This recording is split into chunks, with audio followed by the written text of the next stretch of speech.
En cette période de fête, nous allons prendre de nombreux clichés de la famille. Oui, nous allons nous prendre en photo. Et puis, on aura hâte de les partager, surtout à nos proches qui sont malheureusement absents pour ces instants. À seulement 7 ans, Lilou a été partagée des centaines de fois avec des prédateurs sexuels par ses propres parents. Leurs amis ont laissé faire. Certains leur ont même fait savoir qu'ils aimaient. Tous l'ont partagé. Et ils en sont fiers. Parce que partager ce que l'on a de plus cher est un geste tout à fait normal. Allez ma puce, souris. Cheese. Partager les photos de vos enfants sur les réseaux sociaux, c'est prendre le risque de les partager avec 750 000 prédateurs sexuels dans le monde. Nous allons même peut-être créer des vidéos. Des vidéos parce que nous sommes fiers et heureux de vivre ces moments. Et pareil, l'envie est grande de les mettre sur Internet afin de les montrer et que chaque personne puisse y être associée. Chaque personne qui les visualisera puisse y être associée. Il y a un phénomène qu'on appelle le sharenting, c'est le fait en fait de poster régulièrement des photos de nos enfants pour partager notre quotidien. C'est vrai qu'on a envie de montrer les personnes qu'on aime à notre entourage et c'est en augmentation notamment depuis la crise sanitaire où on est de plus en plus sur les écrans et on poste de plus en plus de choses. Ça peut vraiment être du quotidien, c'est-à-dire on fait un gâteau ensemble, on va faire des photos, il y a un anniversaire, il y a une fête à l'école, une sortie au parc, une sortie au restaurant, donc ce sont des photos vraiment anodines qui peuvent être partagées à nos proches. Nous pouvons donc, en tant que parents ou bien grands-parents, être amenés à poster sur les réseaux sociaux des images d'enfants, de nos enfants ou de nos petits-enfants.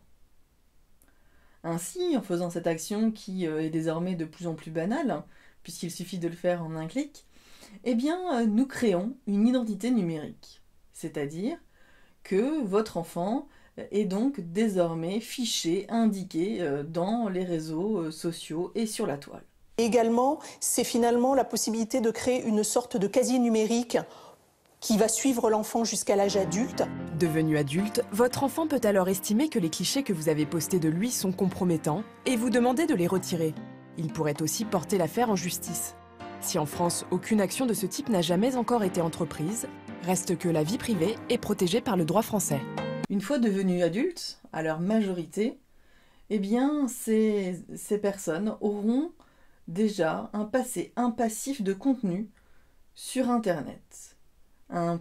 Des éléments qu'ils n'auront pas eux-mêmes choisis et qui les définiront déjà sur une partie de leur enfance, personnalité. L'intention première de ces partages sur Internet sont louables puisqu'ils n'ont que l'esprit de créer de la joie, des sourires pour les personnes qui vont les regarder.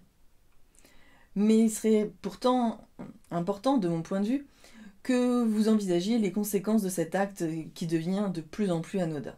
Nous pouvons donc prendre l'exemple d'une embauche. Votre enfant devenu adulte, face à un recruteur qui va directement faire une recherche sur des moteurs, va donc se retrouver face peut-être à un bambin qui prend son bain à l'âge de 2 ans. Est-ce que vous pensez que cela va être favorable à son embauche?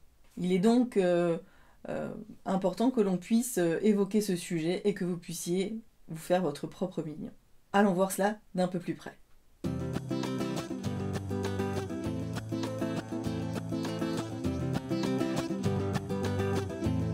Revenons tout d'abord sur l'acte en lui-même, celui qui est de poster une vidéo, une photo sur Internet. Il est important déjà de prendre en considération qu'une fois que c'est posté, ça va dans les limbes de l'Internet.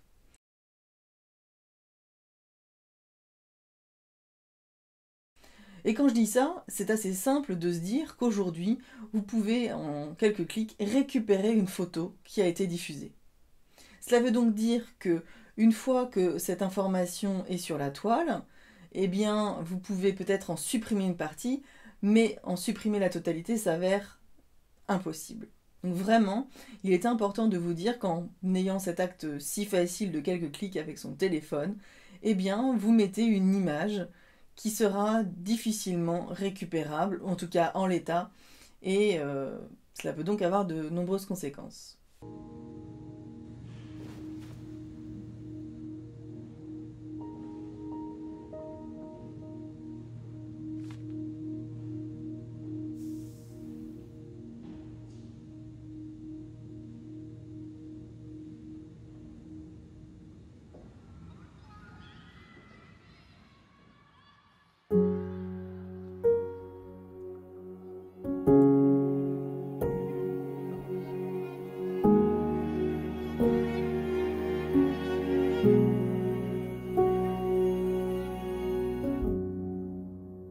Même si nous avons l'impression que cet usage devient de plus en plus naturel, il est en perpétuelle évolution. C'est-à-dire que nos actions d'aujourd'hui ne sont pas les mêmes d'il y a 10 ans et nous ne savons pas non plus ce qui se produira dans 10, 15 ou 30 ans.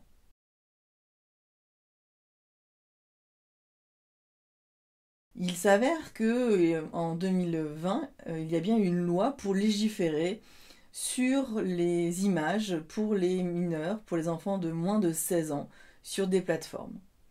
La législation, malheureusement, vient toujours après son usage, c'est-à-dire qu'il est difficile de se prémunir de ce qui va se produire à l'avenir, mais on sait aujourd'hui que des lois se mettent en place pour protéger les enfants. Cette loi vise dans un premier temps l'exploitation commerciale de l'image de l'enfant jusqu'à 16 ans. Il est un article de cette loi qui permet à tout mineur, donc sans le consentement de ses parents, de faire une démarche pour retirer des images ou des vidéos le concernant. Vous voyez ici, on parle bien du consentement et je dirais même du non-consentement des parents, c'est-à-dire qu'on fait fi de leur autorisation et de leurs droits pour protéger l'enfant.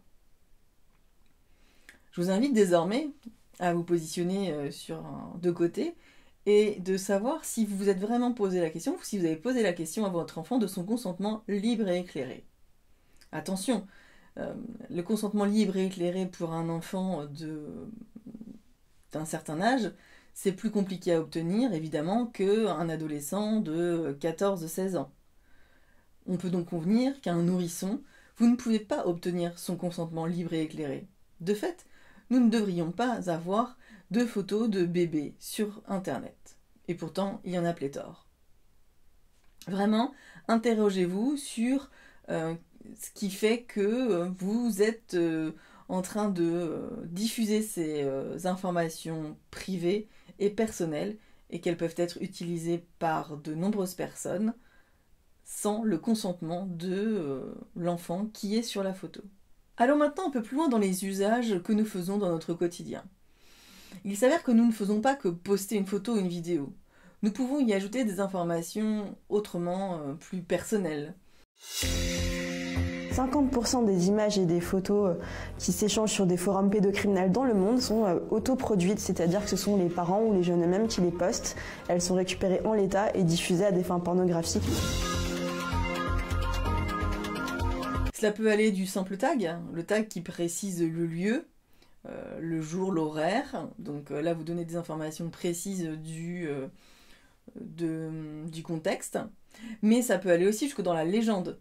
Alors, si des petites phrases comme mon choubidou est trop mignon, ça peut aller à d'autres phrases qui, envisageons-le, à 2 ans c'est mignon, à 15 c'est honteux, et à 25 on aimerait vraiment que cette information disparaisse des réseaux.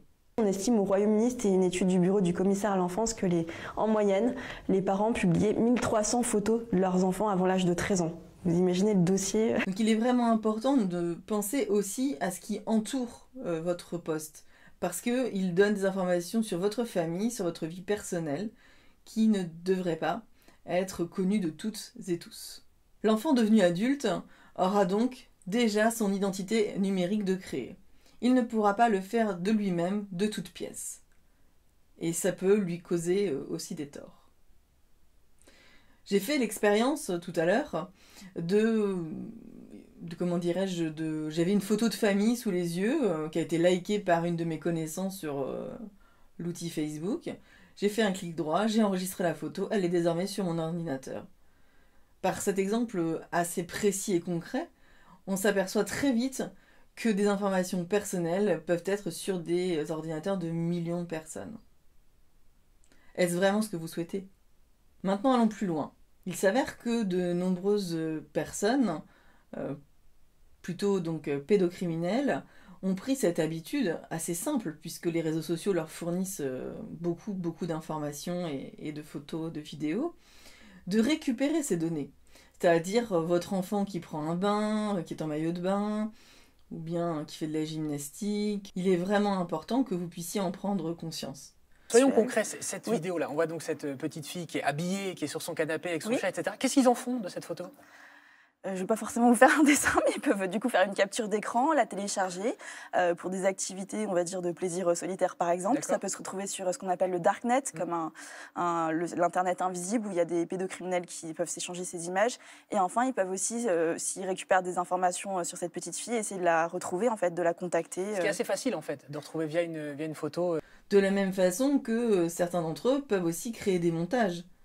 Et des fois, ce n'est pas la version originale de la photo qui va poser une difficulté, mais bien un photomontage qui va peut-être, comment dirais-je, s'inscrire dans les réseaux sociaux, il va être repris par d'autres, et comme ceci, vous arrivez à une diffusion, en tout cas à quelque chose de, je dirais, d'anodin, et qui crée une longue file et de conséquences, ma foi, fort désagréables, qui peuvent même être très désastreuses. Quand on sait à quel point nos adolescents ont besoin d'une image correcte vis-à-vis de leur père, ce sont ces genres de choses qui peuvent les mettre à mal. En tant qu'accordeuse de famille, en tant que professionnelle de la relation parent-enfant, je pourrais mettre en avant mon enfant par le biais de photos ou de vidéos. En faisant cette action, j'utiliserai donc de façon commerciale son image. Je pourrais avoir son consentement, ma fille est très fière de vouloir me soutenir, mais ce n'est pas mon choix. Aujourd'hui, il est vraiment essentiel pour moi de ne pas utiliser son image dans un but, d'ailleurs, quel qu'il soit. Son image, sa voix, tout ce qui est en rapport avec elle.